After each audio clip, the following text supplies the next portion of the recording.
আলাইকুম, জান্নাত cooking recipe থেকে আপনাদের স্বাগত। আজকে আপনাদের দেখাবো খুব মজাদার গরুর মাংস কিভাবে রান্না করতে হয়। এটা খেতে যেমন অসাধারণ লাগে ঠিক তেমনি অসাধারণ কালার আসে।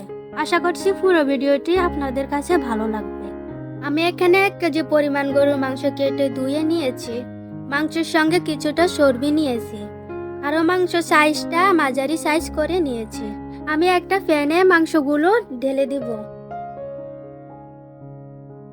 এখন আমি দিয়ে দিব 1 কাপ পরিমাণ পেঁয়াজ কুচি, দিয়ে দিব 4-5টা কাঁচামরিচ।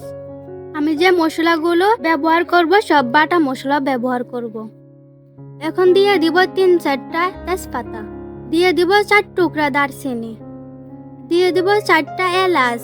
এখন আমি দিয়ে দিব 2 টেবিল চামচ রসুন বাটা, দিয়ে দিব 1 টেবিল চামচ আদা বাটা, আরো দিয়ে দিব 1 টেবিল চামচ সরিষা বাটা, দিয়ে দিব 1 টেবিল চামচ জয়ত্রী বাটা, পোস্ত দানা দিয়ে দিব 1 টেবিল চামচ, কালো গোলমরিচ দিয়ে দিব 1 টেবিল চামচ, দিয়ে দিব সাদা গোলমরিচ 1 টেবিল চামচ, জিরা বাটা দিয়ে দিব 2 টেবিল চামচ, ধনিয়া বাটা দিয়ে দিব 1 টেবিল চামচ, দিয়ে দিব 2 টেবিল চামচ পেঁয়াজ বাটা। এখন আমি দিয়ে দিব 2 টেবিল চামচ ঘি, দিয়ে দিব টমেটো সস, দিয়ে দিব আস্ত 4টা রসুন। আপনারা চাইলে এটা স্কিপ করতে পারেন। দিয়ে দিব 2 টেবিল চামচ লবণ, দিয়ে দিব 2 টেবিল চামচ হলুদের গুঁড়া, মরিচের গুঁড়া দিয়ে দিব 3 টেবিল চামচ। এখন দিয়ে দিব 2 কাপ পরিমাণ সরিষার তেল। সমস্ত উপকরণ মাংসের সাথে মেখে নিব। মাংসতে যে উপকরণগুলি এগুলা যদি ঠিকঠাক থাকে তাহলে মাংস ইনশাল্লাহ মাংস খেতে ভালো লাগবে। আর যা জিরা দিয়েছি তার অর্ধেকটা ধনিয়া বাটা দিয়ে দিব। এই রেসিপিতে রাখলে মাংসের ক্ষেত্রে কালারটা অসাধারণ আসে। মাংসের সাথে মশলাগুলো মাখানো হয়ে গেলে একটু পানি দিয়ে ঢাকনা দিয়ে ডেকে চুলায় বসিয়ে দিব। চুলায় বসানোর পরে ভালোভাবে মাংসগুলো কষিয়ে নিব।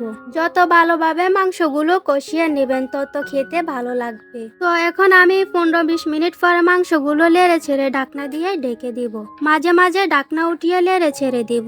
আরো 15-20 মিনিট পর ঢাকনা উঠিয়ে মাংসগুলো লেড়ে ছেড়ে পরিপূর্ণ কষানো হওয়া পর্যন্ত অপেক্ষা করব।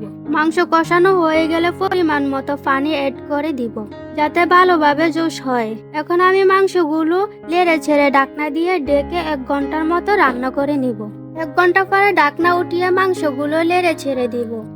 আবারও ঢাকনা দিয়ে ঢেকে দিব। আপনারা মাঝে মাঝে ঢাকনা উঠিয়ে লেড়ে ছেড়ে দিবেন।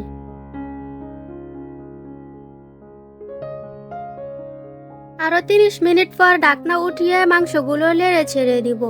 আমার মাংসগুলো প্রায় 80% হয়ে গিয়েছে। আমি আরো 20 মিনিট মাংসগুলো রান্না করে নেব। তো এরই মাঝে মাংসগুলো রান্না হয়ে গিয়েছে। এখন আমি মাংসগুলো লেড়ে ছেড়ে নামিয়ে নিব।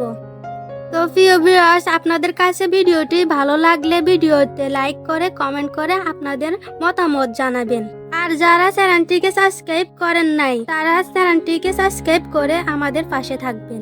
যারা সাবস্ক্রাইব করেছেন তাদেরকে অসংখ্য ধন্যবাদ জানাই।